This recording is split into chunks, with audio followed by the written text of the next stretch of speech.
4379. 4379. Ha!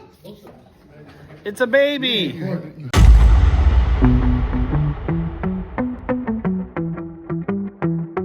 If you missed that, I won this. 4470. Well, the M901 is almost done. You know how I know it's almost done? Mail call. The parts show up for it after I've already moved on. People ask me why I liked an M901 so much, and mostly it has to do with the fact I read about them in books when I was a kid, especially a book called Team Yankee. We'll get to that. And I also just know that this is essentially the end of the tank destroyer, as it were, in the U.S. Army.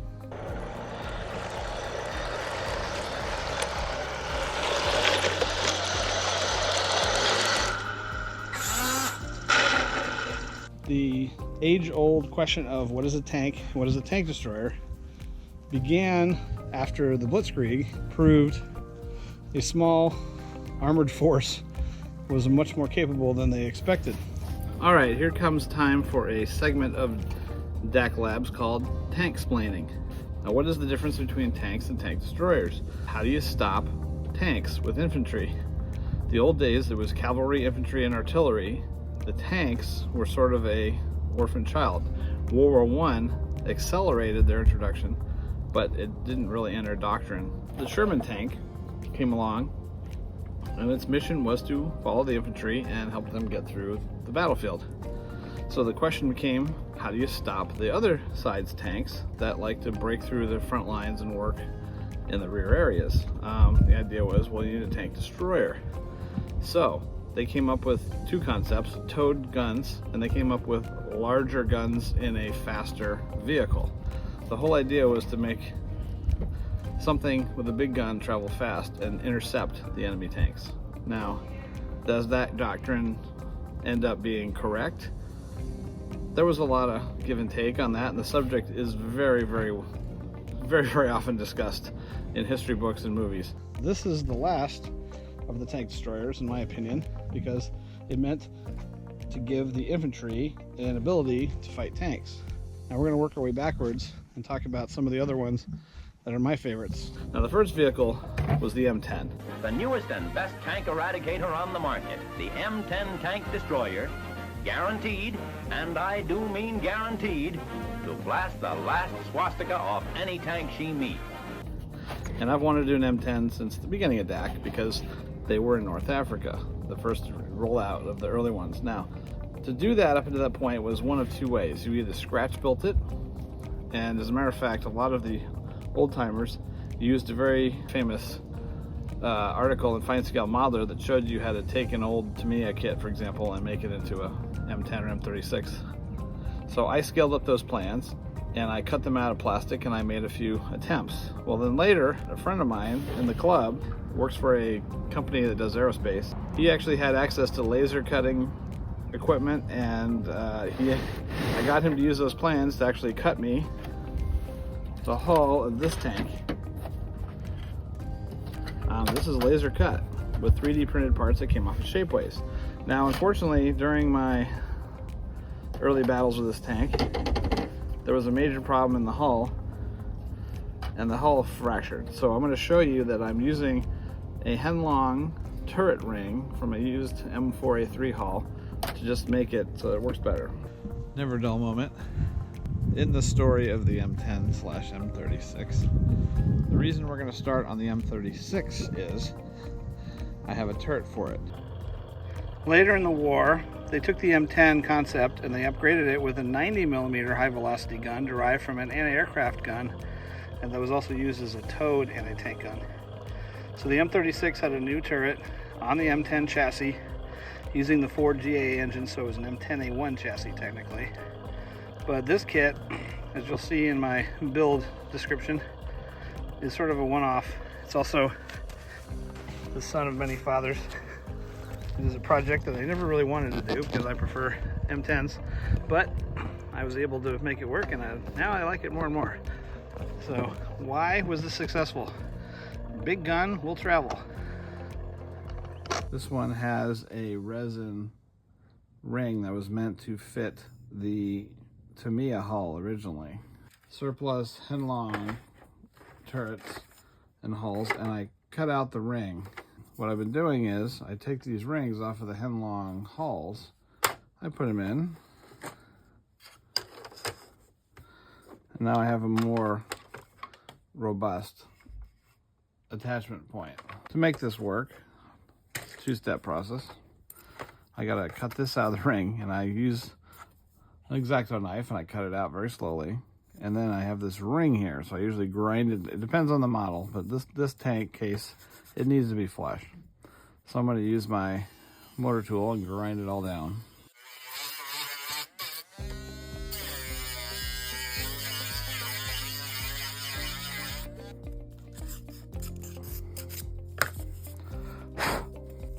That has been removed.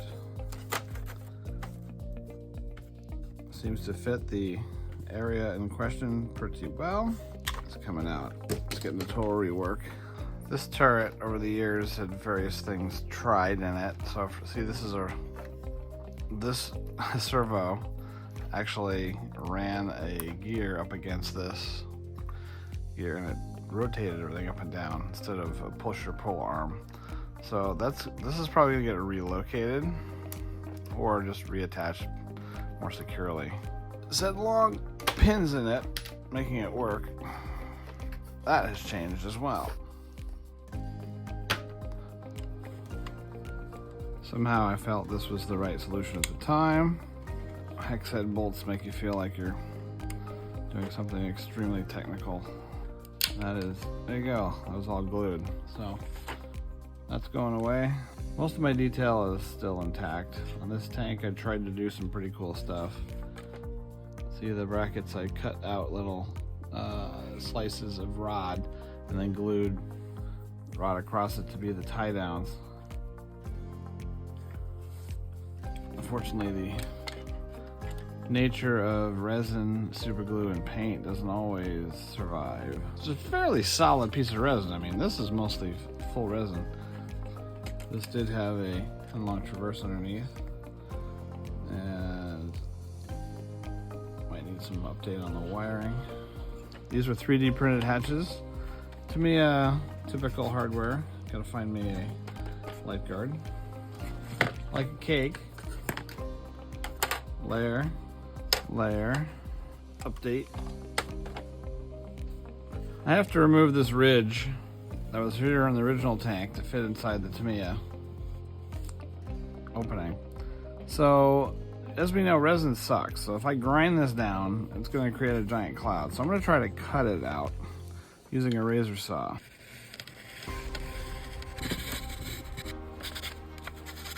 Now, despite it seeming like a huge chore, that was only about 10 real world minutes of work.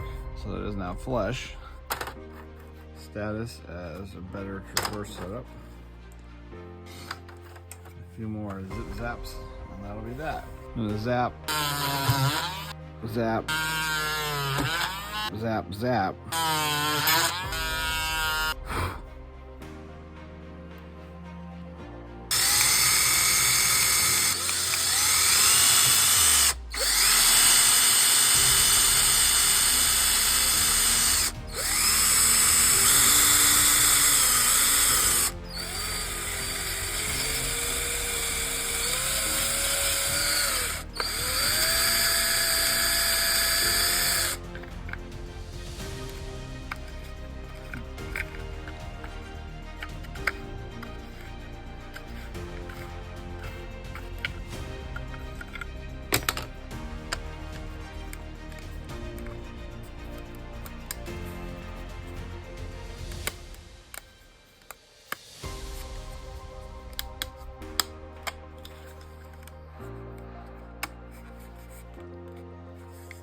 All right. Success. That layer, those layers, it will work. I'm just gonna try to clean this up around the edge here.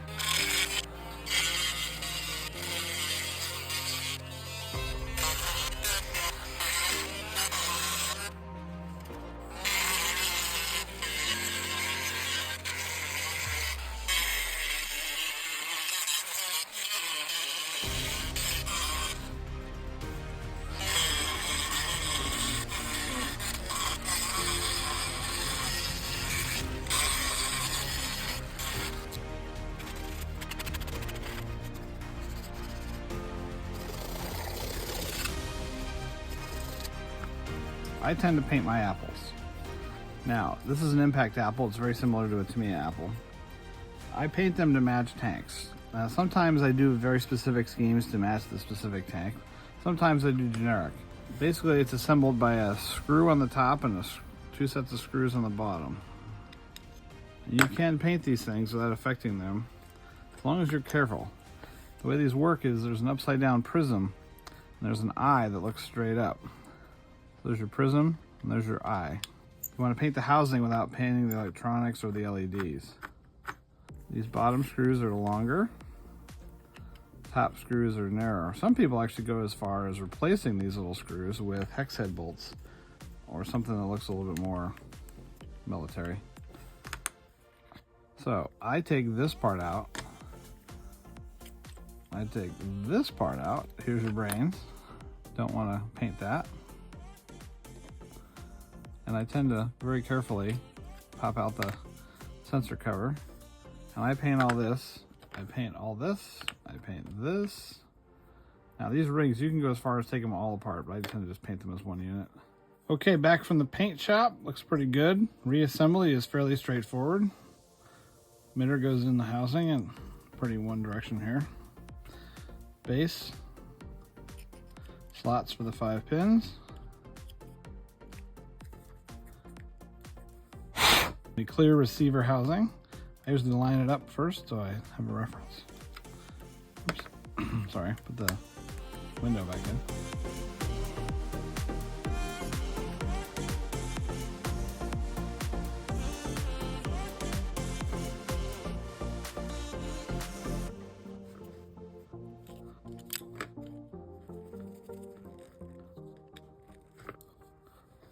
Key on putting this back is it's got to be fair. So this is the equivalent of a flat side. So you put it in like that. Apple's going this way, so I'm going to put the apple that way.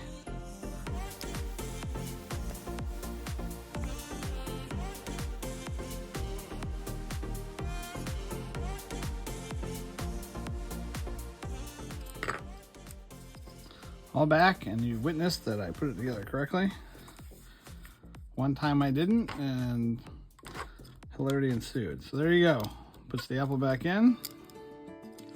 If it stays in that position, it's facing forward. I look down and I see it. So that's the only difference in some of my equipment right now, is that I'm using impact and a few. That's going to change to the Lego DEI here soon, but at the moment, still using a few impacts here and there. Now back to the turret ring. This wonderful laser cut tank had a major casualty when the upper hull just cracked one day. Just cracked. Now, granted, it is theoretically a thin plastic. What I did was, to make this thing run, there's a couple mods. This actually had a tank hobby circuit to make it recoil. Basically adding a servo recoil capability to a Tamiya. Unfortunately, the port on the MFU shorted not too long after using this, and it's not directly the cause, but unfortunately, it doesn't work. So this tank had potential. You notice the room it gave, the speakers underneath, little tray. These were all laser cut from the plans I gave them, which were scaled up from the fine scale modeler. I obviously had to do some surgery here and there, cut out motor mounts and parts of the tank. Over the years I added this aluminum support to help it out. On this case it was glued to the side, but it still resulted in a crack. These are Motto deck grills that I added. They're metal. They're fairly reliable, but they do come loose from time to time. I have to keep putting them down. The idea was to set in here, and since it cracked, it's been very difficult. So this is the preliminary placement. As you can see, the gear mesh. A little adjustment will have to be done here, but that's the position. I'm going to glue this ring in place with the lower part of the turret above it using some clamps.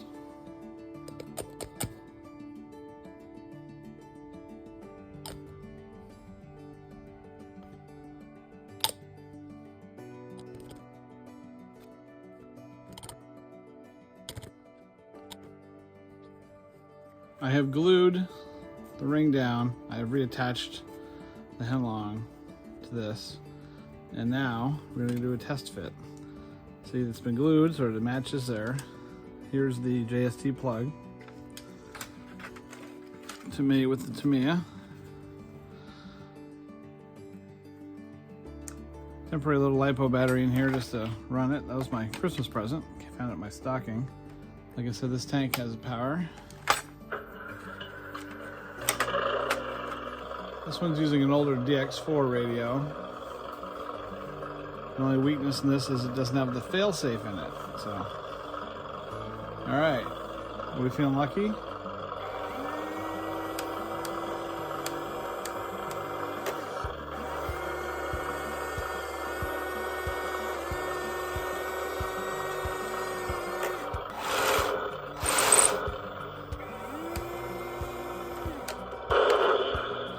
All right, pretty good for the first run.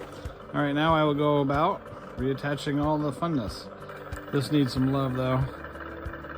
As you can see, the typical out of the box nature of this is not looking pretty good at the moment. So I'm gonna tidy that up.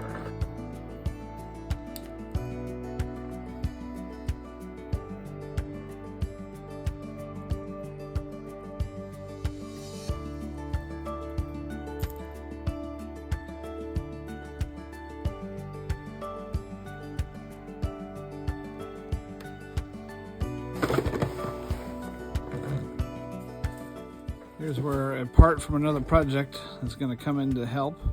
It's not hoarding if the parts are cool. This is left over from the 901 project. This is the FC model trend. This is their pins they were using to move their stuff around. I'm going to borrow some of those, and these will now be the new pivots for this guy. They fit just about right. Love them using parts from Spain to enhance parts from Texas on a model base from China with innards and other exotic components from Japan. Boom.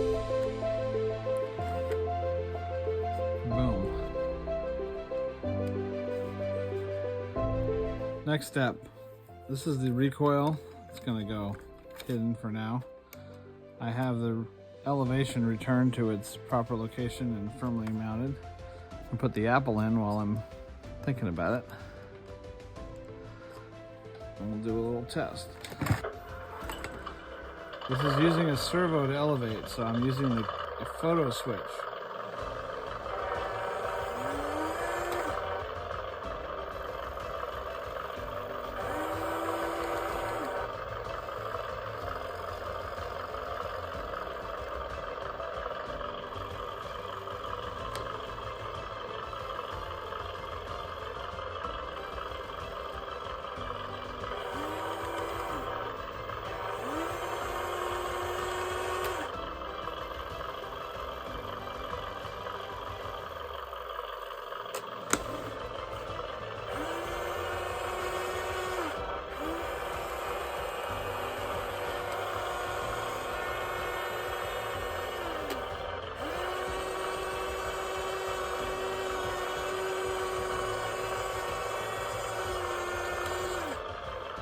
So we have Apple back in, emitters in there, it's connected.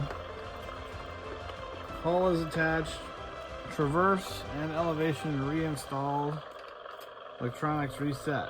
So, no recoil for now, but that's a future thing. Little target I have.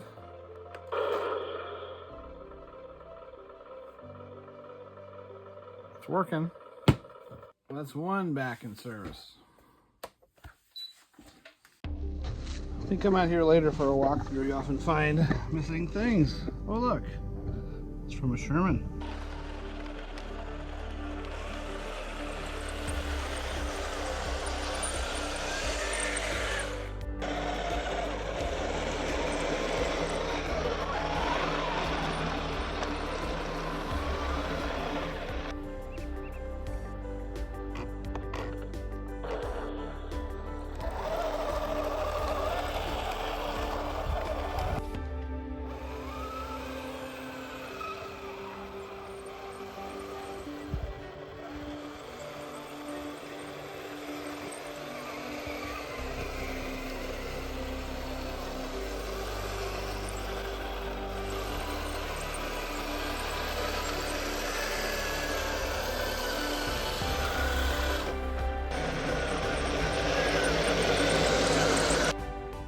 Alright, time to detail up the Jackson back to its former glory.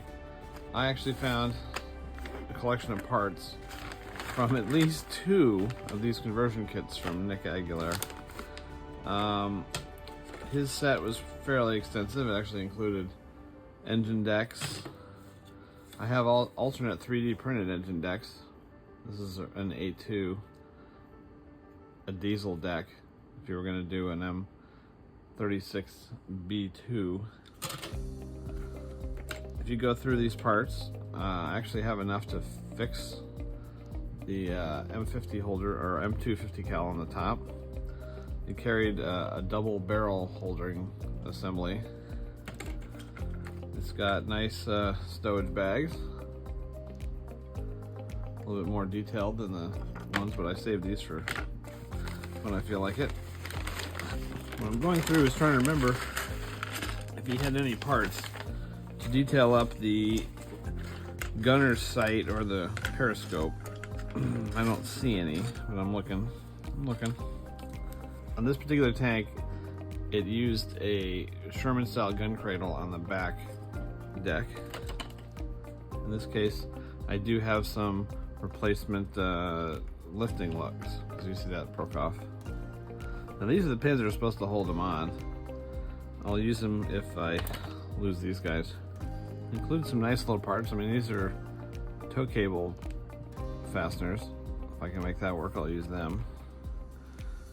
This is the towing lug step, common to late war Sherman hulls. Shell casing, that's kind of nice. Ooh, an antenna, hello. And then the 50 cal mount, which actually went right here. The answer to the question is, how much do I put on? Because I know it inevitably breaks off. I mean, most of my surface detail is gone. But I'll put on just enough to make it convincing. As I approach the end of the detailing on this M36, or should I call it re-detailing, fortunately I have a lot of the spare parts to make it function, and that is one of my little secrets. Back in the day, I used to get a lot of the Nick Aguilar parts, and he would always send me some spares. That's how I finish things. Another one of my secret little resources is, I admit, Mr. Steve Munsell is a friend of mine, and although I do purchase a fair share of his stuff, every time I see him, he's always handing me, oh, try this, try this. In the past, you know, I've given him Sherman hulls, and I helped him work on a Jeep one time so that he could do the Jeep sets for the TACOM. But he keeps making stuff that's awesome. I'm adding some of his Allied Tank Bits #2 from my almost never-ending supply of value gear. And some of the great stuff is, like, I got a little crate here. It's got a US helmet and a canteen. Can go around the corner. He was the one who started making all the deck loads, sort of at my insistence, because he was making them already for 35th scale, 48 scale, 72 scale tanks. His parts are still cast poured.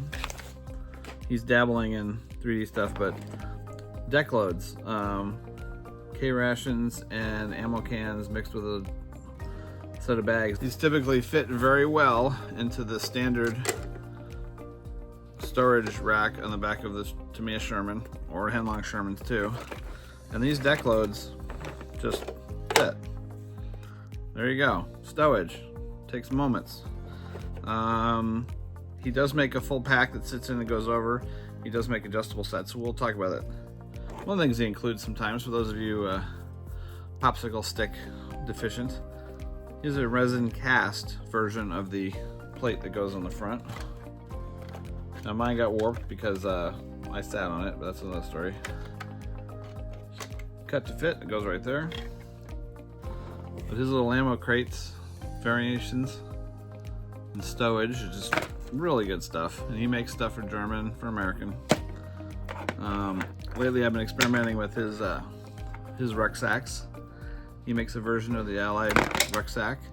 The ones that I put on, you see a couple of the orange colored ones in some of my builds. He gave me some spares one day when he was working on a project. Anyway, but Anyone who has a Sherman should get to know value gear. You've seen it before, but there's the deck load on the back of the M36 and some of his bags. The orange ones were prototypes. He just used orange resin that day to use up his resin. One of the tricks is most of his stuff's flat on the back, but I've been using motor tools. Sometimes if you get them hot water, you can actually bend them a little bit. But I grind them down and I put them on. So back to work, but I love his stuff and I've been using it for the last 10 years and I haven't found anything better. And that's a personal opinion, but they're a fan of our team and they've actually been to some of our battles and they attend the IPMS functions that we see and they attempt the AMPS Arizona functions. Steve is a big part of the group, so he's a fan of the program. And one of these days, we're going to take you into his laboratory and we'll show you how things are done. I'm leaving that gap open to show the star. Personal choice. But I can put another one down here to show the bundling. If I ever have an obstacle, I just drill some holes in the back of his back. Make it fit. Now this one I'm holding on with rubber cement. I just want it to be a gap filler, but these things look really nice when painted up. This is a 3D printed set for the grousers. I'm going to try to detail them some more. They still look a little plasticky. So as you see, you can do all 5 for the different crew on a Sherman tank. Also does the little pouches, a little more detail. Canvas tarps, wrapped in rolls. Replacements for the K ration box, no seams. Also, he does fuel cans, and all I do is I supplant the Tamiya grab handle on here, and they're pretty much seamless, so they look really good. Don't want to cover up too much of the deck here because I did go through the effort of putting all the little bolts on there. Some of these tie downs I have to fix. So there I made the ones that have the 2 circles and the rod across, and they broke off. In this particular endeavor, I might just put stowage on to replace them. An example of a quick build-up in the back of the tank. This is one empty spot in my vehicle. You can stack up fuel cans, the bags, extra ammo. These tanks did look like this by the time they were in combat. Changed my mind a little bit. Adjust up this bag to go under here.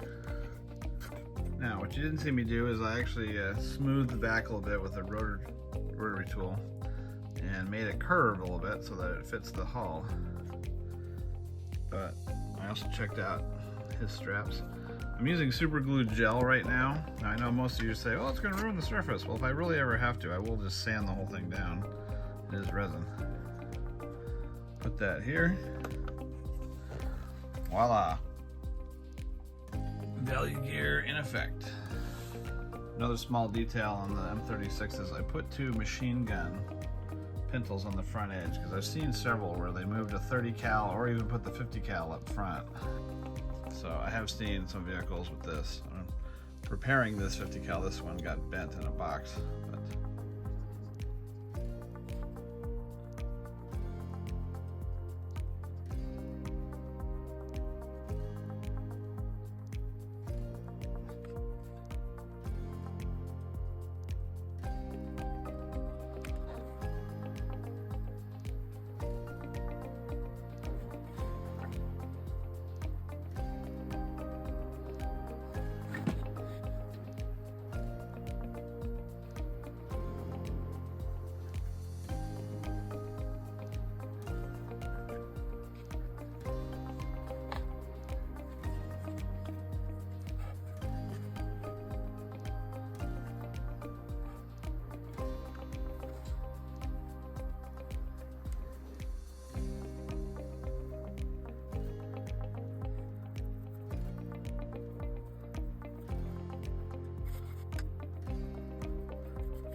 out here on the battlefield, often the needs come from experience. And the Blitzkrieg of 1940 was by far the greatest teacher of armored warfare that had happened up until that point.